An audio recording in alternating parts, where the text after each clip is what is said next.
Dr. Elmer, Advanced Neurospinal Solutions, and we're here to talk about traumatic brain injury, inflammation.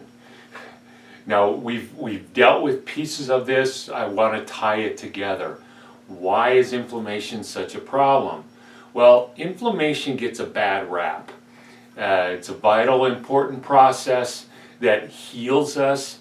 Anytime we're using stuff, it gets overused, right? And it gets abused. And so we use the sympathetic nervous system to drive stuff, to make stuff happen, and it, as a product of its activity, makes inflammation. And then follows up by the parasympathetic nervous system, which resolves inflammation.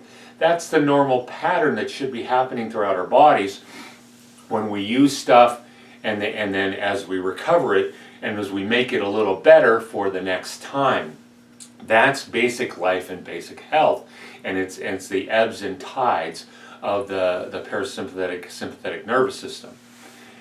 But when we have actual injury, we step up our game in order to heal stuff. If we get sick, we step up our game to kill the bad guys, right? And to clean it out so we optimize the system so it functions the best. But when we injure ourselves, we go through a process to try to heal it. The problem with that inflammatory response in the brain is it creates damage as a result of the pH changes that happen. And so the glial cells are programmed not to do it very easily. They don't want to, because it's going to damage tissue that's in the brain. And so when we get hurt, when we get a traumatic brain injury, those glial cells that make inflammation get activated, and they start creating that inflammatory response to heal the area.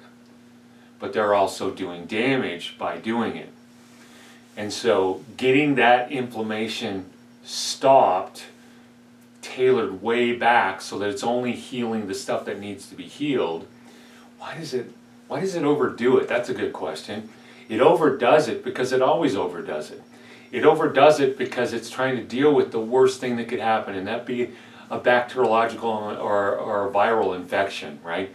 And so it's always operating as though it's that, unless otherwise alerted. That's why when we injure our shoulder, we use ice, right? Because we're going to knock down that swelling, not just to knock down the pain, but we don't want stuff gluing together. It doesn't belong being glued together, which we call adhesions.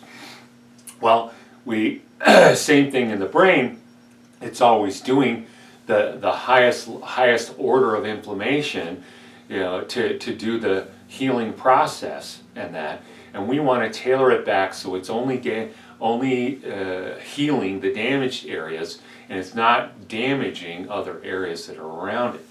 And so stopping that inflammation is vital, and then learning to deal with the inflammation by eliminating triggers, by closing the gut and blood-brain barriers, so that we no longer have that issue with stuff getting across the barrier and creating inflammation and then living a lifestyle that avoids triggers emotionally, from a stress point of view, learning to deal with inflammatory events, right? You have something happen, you get bumped pretty hard on your noggin, and you start to feel that cloudy headedness, and you know immediately, boy, I need to get me some of that omega-3s and krill to knock down this inflammation and that. So that inflammation, for me, inflammation is probably one of the worst things I deal with here in this office, particularly in the brain.